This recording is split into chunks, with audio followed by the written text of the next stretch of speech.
I was the personal bodyguard for a billionaire heiress for a full 10 years. In those 10 years, I took bullets for her, got slashed for her, dealt with kidnappings, and shut down rich punks who harassed her. If she said at midnight that she wanted pastries from Ding Taloo, I'd run 20 kilometers in the rain. If she had a fever, I'd stay up all night and be her human pillow. Everyone said I was the most loyal dog by the young lady's side. Even she thought so too, until my 30th birthday. Looking at the scars this job left on me in the mirror, I suddenly got sick of it. I wanted to get married. I wanted a home of my own. So I secretly signed up for a dating site. The day we met, the girl was gentle and shy. I heard you work for the young lady, that's so impressive. I actually relaxed for once and smiled. Really? I'm thinking about quitting. Then the very next second, the restaurant's glass door got kicked open. Who said you could quit? Who said you could go on a date? I kept you around for 10 years. How dare you leave me for someone else? My name is Jack. I'm Miss Lucy's personal bodyguard. Today is my 30th birthday, and I just got done dealing with 2 drunk rich kids who tried to harass her. Jack, Miss Lucy said you worked hard tonight. Your bonus has been sent. Don't forget to check it. I stared at that long string of zeros on the screen and suddenly felt like none of it meant anything. Then my phone buzzed again. It was Miss Lucy calling me herself. Jack, did you clean up those 2 idiots or not? What a buzzkill. They totally ruined my beauty sleep. This afternoon, you're coming with me to the Bulgari launch event. I was quiet for a couple seconds. Miss Lucy, today's my birthday. Can I take the afternoon off? I want to visit my parents at the cemetery. Jack, are you serious? Your parents have been dead for years. The grass on their graves is probably 10 feet tall by now. What's there to see? She hung up without a second thought.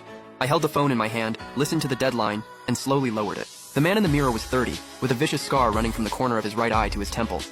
I got it 3 years ago, taking a broken bottle for Lucy. Back then, she screamed in shock. Not because of me, but because she saw 2 drops of blood on the hem of her dress. Gross. This dress is a limited edition couture piece. You couldn't pay for it with 3 months of your salary. Give Jack a 500,000 bonus. Like the scar on my face and that dress could both be reduced to a price tag. That morning, I stayed at the cemetery for 2 hours. If you were still alive, you'd probably be pushing me to get married, have kids, and just live a safe, normal life. That afternoon at the Bulgari event, Lucy floated around the room like a butterfly, and I stayed right on her heels, watching every single person who came near her. A little celebrity tried to talk to her, and I stepped in to block him. He glared at me. Who the hell are you? Lucy smiled. He's my dog, super loyal, don't mind him. The people around us all laughed. I just stood there expressionless. Jack got called a dog by Miss Lucy again? Huh, guess he's used to it by now. Totally used to it. At 11 p.m., I finally got drunk Lucy back to the villa. Jack, I'm thirsty. I want the hot spring tea from Cloud Peak Manor. I checked the time. Miss Lucy, Cloud Peak Manor is way out in the suburbs. It'll take at least 2 hours round trip, and they close at 1 a.m.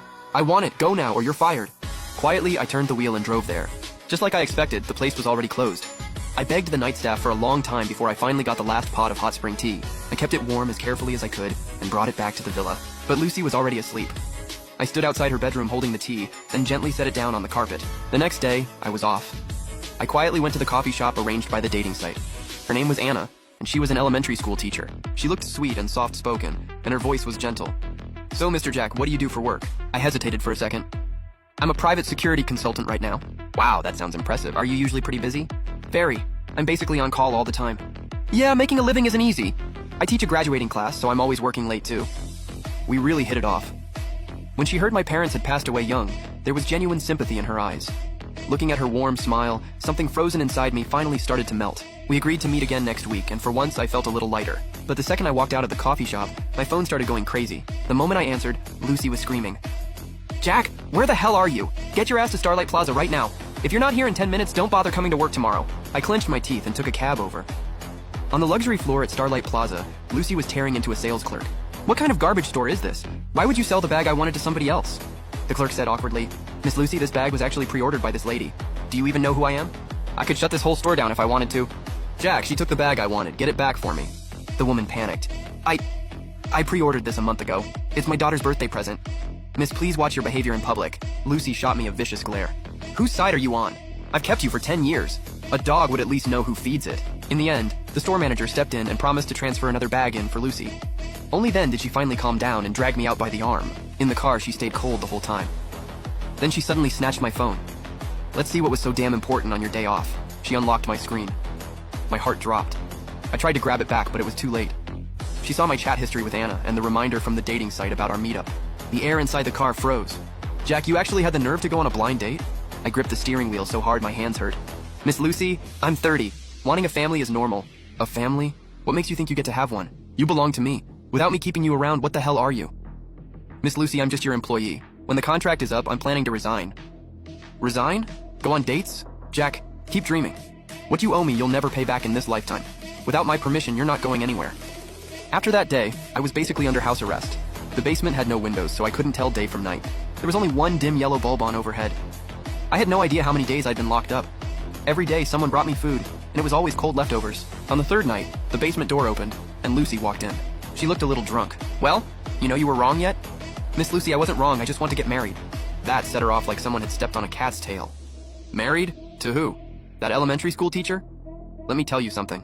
I already had someone go to her school yesterday. If she dares see you again, she can kiss her job goodbye. Lucy, come at me if you want, but leave her out of this.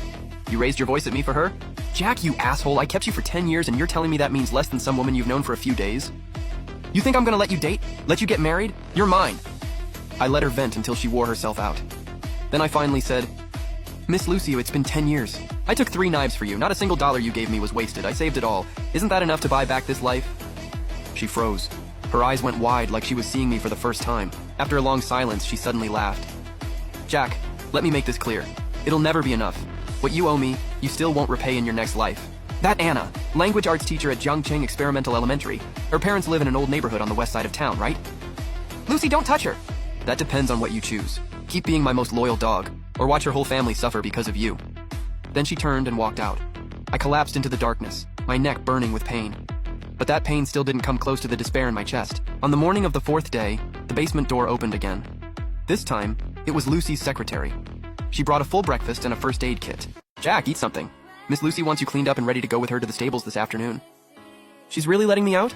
Miss Lucy said if you think it through and admit you were wrong, and if you never bring up dating or marriage again, she'll pretend none of this ever happened. You'll still be Lucy's head bodyguard, and your salary will be doubled. What if I say no? Jack, why make this harder than it has to be? You know Miss Lucy's temper. She really did send people to Anna's school yesterday. They didn't do anything, but the warning was obvious. You can't win against her. Just give in. After all, there's 10 years between you. 10 years.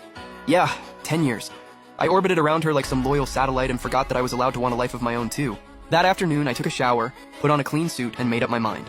Miss Lucy, after you. She got in humming, looking like she was in a great mood. I knew you couldn't bear to leave. Tonight, you're coming with me to a charity gala. There's an auction too. If you want anything, I'll bid on it for you. Her tone softened for once. I lowered my head and said nothing.